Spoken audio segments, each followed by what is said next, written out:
네, 강프로입니다. 자, FST 보겠습니다. 근데 밑에다가 제가 삼성전자와 하이닉스의 움직임을 같이 보기 위해서 같이 차트를 올려놨는데, 자, 왜 같이 봐야 되는지 먼저 그것부터 말씀드릴게요. FST의 시세가 나오기 위해서는요, 삼성전자가 빠지면 안 되고요, 하이닉스가 빠지면 안 됩니다. 더 디테일하게 말씀드릴게요. 어떤 특정한 저가를 이탈해서 내가 그쵸 추세를 이탈하는 그런 상황이 나오면 안 됩니다. 만약에 추세를 이탈해서 저가가 낮아지는 상황이 나오잖아요. 그럼 애들 버틸 수 없습니다. 자, 그러면 삼성전자와 하이닉스가 만약에 빠지려면 뭐가 돼야 될까요? 환율이 추가적으로 올라갈 수 있고요. 환율이 올라갔을 때는 달러 가치가 올라간다는 게 되고요. 달러 가치가 올라갔을 때는 금리단의 문제가 될 수 있고요. 그랬을 경우에는 미국 경기에도 문제가 될 수 있습니다. 그래서 지금 미국에서 인플레이션이 예상보다 늦게 잡히고 있는 상황에서도 금리 인하 시점을 계속해서 조율하는 거지, 금리 인상에 대한 부분은 이야기가 나오지 않고 있어요. 그렇죠? 이것에 대한 내용은 전혀 없어요. 단지 6월에 할래? 7월에 할래? 아니 9월인가?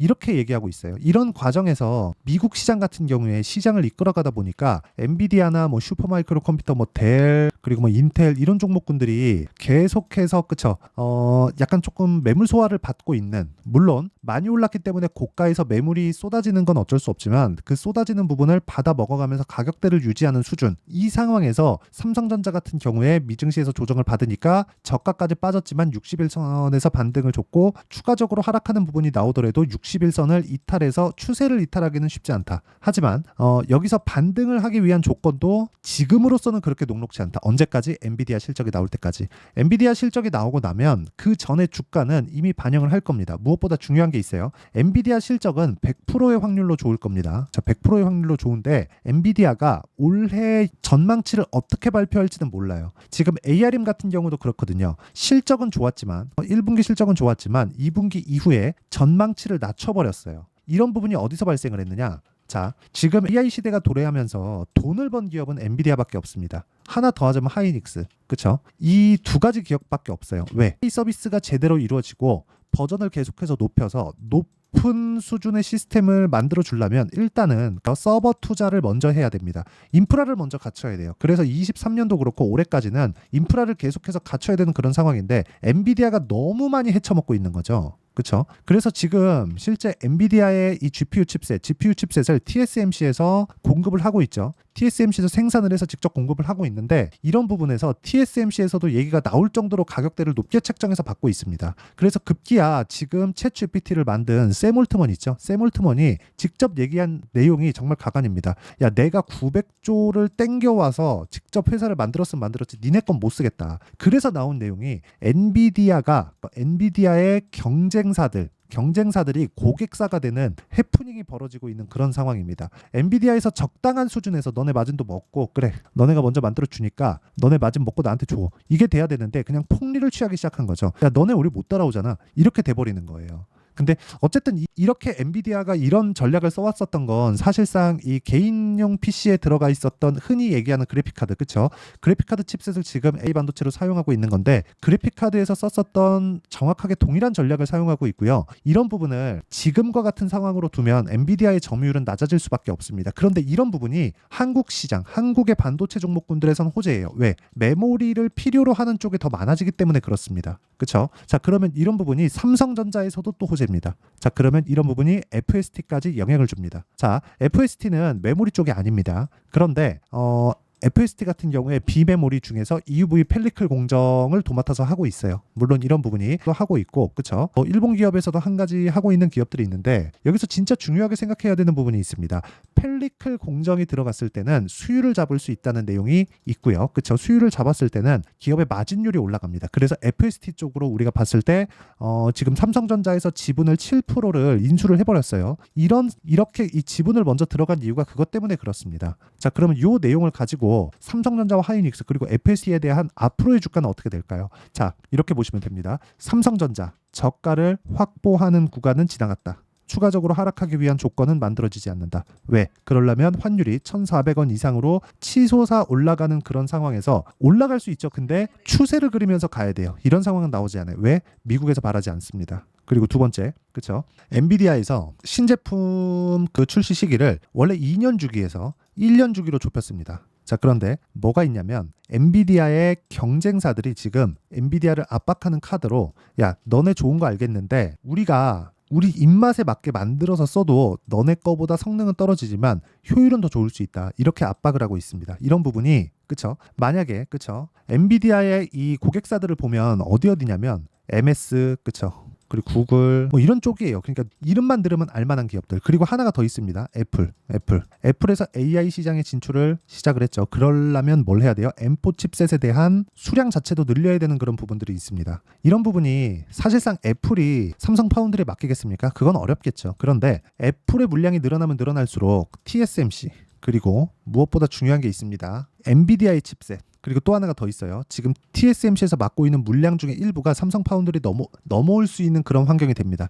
애플이 지금 같은 경우에도 그래요. 만약에 TSMC에서 찍어줄 수 있는 물량의 한계가 있는데 그 물량을 초과해서 지금 받고 있는 그런 상황이에요. 이런 부분을 언제까지 감당할 수 있을까요? 근데 그런 구간에서 삼성전자가 FST와 함께 EUV 공정으로 선단 공정을 앞서가는 그런 상황을 만들어낸다면 이러면 어떻게 될까요? 물론 이런 내용들이 완벽하게 그렇게 됩니다. 그건 아니에요. 그런데 이런 기대감을 먼저 반영시켜서 주가가 반영해서 올라간다는 점이 있다는 건 알아야 됩니다. 모든 주식시장의 특성을 보면 하이닉스 같은 경우에도 그래요. 장기 차트를 한번 보겠습니다. 작년 1년 동안 계속해서 주가가 물론 구간별로 횡보하는 구간이 있었지만 우상향하는 추세를 계속해서 만들어 왔습니다. 그래서 하이닉스 같은 기업들이 7만 원대에서 20만 원 가까이 주가가 올라왔어요. 그런데 이런 상황에서 우리가 뭘 봐야 되느냐? 잘 보세요. 하이닉스의 실적이 어디부터 전환이 되었는가? 정확하게 여기 3분기에 전환이 됐지만 여기서는 순이익이 적자였어요. 그런데 1분기에는 흑자 전환에 성공을 했다. 근데 주가는 이미 2배 올랐다. 그럼 뭘 했다는 거예요? 적자 구간.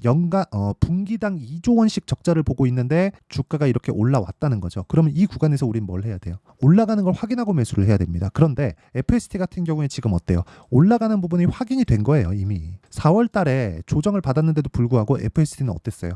강세를 보였습니다. 그런데 23년도에 반도체 종목들이 강한 움직임을 보였을 때 FST는 못 갔다는 거죠. 만약에 이게 메모리 반도체 쪽이었다면 FST 지금이라도 매매 안 하는 게 맞습니다. 그런데 FST는 메모리 반도체 쪽이 아니라는 점, 그리고 비메모리 쪽에 대한 수요 자체가 굉장히 많이 늘어나고 있다는 점, 공급을 늘리기 위한 작업도 지속되고 있다는 점, 그리고 삼성 파운드리는 만년 2등에 머무는 상황을 벗어나야 된다는 점, 이런 부분을 고려했을 때 지금 60조 규모의 시장이라는 EUV 펠리클 시장을 FST와 삼성전자가 함께할 수도 있는 가능성이 있다. 이런 부분이 될지 안 될지는 우리는 모르지만 가격이 먼저 반영하고 있는 그런 구간에 있다. 물론 구간별로는 시장이 좋지 않은 상황이 벌어질 수도 있고 이런 상황에서 뭐 조금씩 어려워지는 그런 상황이 있을 수도 있습니다. 근데 그런 부분을 이겨내기 위해서는 내가 타점에 대한 이해가 필요하다. 그 부분이 정말 중요합니다. 얼마에 살래? 이게 가장 중요한 거예요. 그러면 그 매수하는 구간에 대해서 우리가 이해를 하려면 실제 사례를 보겠습니다. 자, 내용 보시면 HLB예요. 어떻습니까? 올라가는 구간에서 매매했을 때 꾸준하게 수익을 만들어내는 그런 부분이 있고요. 이런 부분은 신고가 매매를 했을 때만 가능합니다. 그리고 이 내용에 대한 부분을 제가 여기 소통방에서 10억 만들기 프로젝트로 진행하고 있고요. 자, 매도한 종목군들, 일주일 텀으로 매도한 종목군들 중에서 예를 들어서 뭐 선익 시스템 보겠습니다. 자, 내용 보시면 어때요? 올라가는 구간에서 매매를 했을 때 15% 그쵸? 계속해서 수익을 만들어내는 그런 상황을 만들어내고요. 예를 들어서 쭉 보면 뭐 재룡산업도 있습니다. 재룡산업. 자, 내용 보세요. 올라가는 구간에서 매매를 했을 때 꾸준하게 35%씩 이런 정도의 수익을 만들어내고 이런 부분을 소통방에서 타점을 공유하고 있습니다. 그래서 구독과 좋아요 눌러주시고요. 상단에 있는 전화번호로 구독 또는 10억이라고 문자 보내주시면 제가 소통방 입장 링크를 순차적으로 공유를 해드리겠습니다. 매매하는 과정에서 내가 가격을 잘 못 찾겠다 하시는 분들, 특히나 FST의 실시간 타점이 필요하신 분들은 소통방으로 들어와서 전체적인 움직임 체크하시고요. 매매 어떻게 하는지 한번 확인해 보시고 배우세요. 돈 안 받고 채널 성장을 위해서 하는 거니까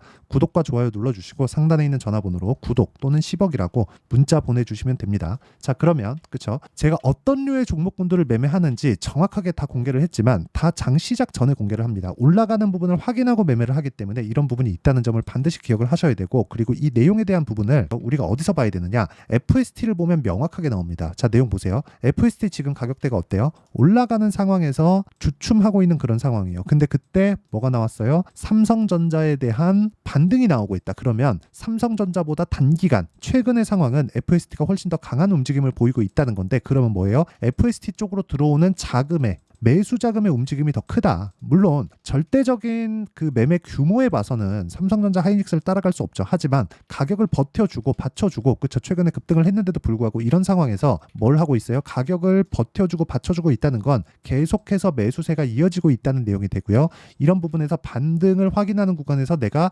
타점을 잡아야 됩니다. 그 타점에 대한 부분은 아까 전에 말씀드렸죠. 소통방에서 10억 만들기 프로젝트로 진행하고 있고요. 그리고 이 내용에 대한 부분 중에서 타점을 잡는 그 원리 있죠. 그 원리에 대한 부분은 여기 FST의 가격과 단기 보유 전략. 단기는 2주입니다. 물론 매매하는 과정에서 오차는 있을 수 있지만 무엇보다 중요한 건 2주를 전후로 해서 내가 수익 전환을 시킬 수 있는 상황을 만들어야 된다는 점입니다. 그리고 무엇보다 FST의 실시간 타점을 제가 문자로 공유를 해드리도록 할 테니까 구독과 좋아요 눌러주시고요. 상단에 있는 전화번호로 F라고 문자 보내주시면 제가 FST의 가격과 단기 보유 전략 그리고 실시간 타점을 문자로 공유를 해드리도록 하겠습니다. 자, 여러 가지 이야기를 드렸는데 내용 정리하면 그렇습니다. 주식은 미래 가치를 반영해서 가격이 먼저 뜬다. 이 먼저 뜨는 과정에서 우리가 타점을 잡아야 된다. 그럼 분류를 잘해야 된다는 겁니다. 그리고 최근에 시장이 그렇게 쉽지 않아요. 녹록지 않습니다. 이런 장세가 나오는 이유는 먼저 가격이 반영받은 상황에서 미증시가 휘청하거나 그런 상황, 뭐 금리를 늦게 낮추거나 그런 상황 그래서가 아닙니다. 다시 말씀드리지만 미증시에 대한 움직임은 걱정할 게 없고요. 미증시에서는 엔비디아 실적 전후로 해서 다시 상승 각도를 잡아갈 수 있고 여기서 떨어졌을 때 금리를 뭔가 좀 위험 수준으로 갈 수 있는 그런 상황이 벌어질 수도 있기 때문에 일단 최소한 선거 전에는 그렇죠. 미국의 선거 전에는 이런 상황을 만들지 않습니다. 그래서 그런 부분을 감안했을 때 지금은 반도체 종목군들의 타점을 지속적으로 노려야 되지만 종목 선별이 필요하다. 어떤 종목으로? 강세 종목으로. 이런 종목군을 어떻게 분류를 해야 되는지 제가 다 이해를 시켜드리도록 할 테니까 영상 끝까지 시청하시고요. 모든 분들이 성공 투자하셨으면 참 좋겠습니다. 자, 24년도가 돼서도 시장은 여전히 어렵습니다. 자, 근데 시장은 항상 어려울 거예요. 앞으로도 계속해서 어려워질 겁니다. 자, 근데 제가 매월 대시세 종목을 구독자분들에게 공개를 합니다. 자, 내용을 보면 12월 달에 실제 공개를 했었던 강프로의 대시세 종목에 대한 내용인데 대기업을 상대로 안정적인 매출 구조를 가지고 있고요. 그리고 현재 주요 거래처는 삼성전자, 인텔, 하이닉스, TSMC, 해외에 반도체 관련된 기업이라는 걸 알 수 있죠. 그만큼 1월 달에 제가 보고 있었던 종목은 반도체 관련주라는 걸 알 수 있습니다. 공개를 해드리면 이 내용입니다. 여기 어보브 반도체, 그쵸? 실제 제가 거래한 내용을 공개를 한 거고요. 수익에 대한 크기를 보면 공략한 시점, 제가 가격대를 함께 공개를 해드렸는데 공략한 시점부터 21%의 수익 마감이 된 것을 확인해 볼 수가 있습니다. 자, 근데 지금도 마찬가지입니다. 지금은 어떤 이슈가 있을까요? 2월 달에 발표한다는 기업 밸류업 프로그램이 있죠. 근데 그걸로 인해서 지금 2월 달에 발표한다고 이야기가 나온 상황이고요. 무엇보다 우리가 생각해야 될 내용은 한 가지입니다. 어떤 이슈나 그리고 어떤 상승할 수 있는 내용으로 인해서 주가가 올라가는 것은 맞죠. 하지만 가격이 먼저 반영한다는 걸 반드시 알고 있어야 되고 그런 내용에 대한 파악이 되었을 때 그쵸? 여기 어보브 반도체처럼 21% 그쵸? 대략 3에서 4일 동안 20% 이상의 수익을 먹을 수 있고요. 그리고 여기 HLB 같은 종목처럼 대략 일주일이 채 되지 않는 기간 동안 30%의 수익을 낼 수 있습니다. 자, 그러면 답은 나왔어요. 재료에 대한 부분보다 중요한 게 가격이다. 자, 근데 지금 시장에 쏠려 있는 게 뭐죠? 2월 달에 발표하는 기업 밸류업 프로그램에 대한 내용이죠. 자, 그러면 우리가 이쪽에다가 지금 집중을 해야 될까요? 그 내용을 한번 보겠습니다. 기아차의 차트를 보면요. 1월 24일 날 정부단에서 입김을 불어넣은 이후에 시세가 강하게 발생한 것처럼 보이지만 애초에 12월 달부터 신고가를 달성했다는 걸 확인할 수 있습니다. 자, 그러면 우리가 스케줄을 따져봤을 때 우리가 어디를 봐야 될까요? 4월 달 총선을 봐야 됩니다. 드디어 때가 온 거죠. 4월 달 총선이 끝나면 그 뒤엔 뭐가 있죠? 대선 전국으로 들어갑니다. 그러면 우리는 4월 달 총선부터 시작해서 대선까지 이어질 수 있는 종목을 찾는 게 정말 중요합니다. 그게 정부 정책의 방향과 그리고 스케줄에 맞춰서 가는 거예요. 정치적인 상황에 따라서 주가가 움직이는 걸 우리는 수도 없이 많이 봐왔기 때문에 스케줄에 맞춰서 가는 게 지금으로서는 답이 될 수 있습니다. 그리고 무엇보다 어느 정도의 시세를 내는지 그 첫 번째 단계인 상황을 그쵸 제가 12월 달 밝혀드렸었던 대시세 종목으로 이미 공개를 해드렸기 때문에 그쵸 어떻게 제가 매매를 했는지까지 다 보여드렸습니다.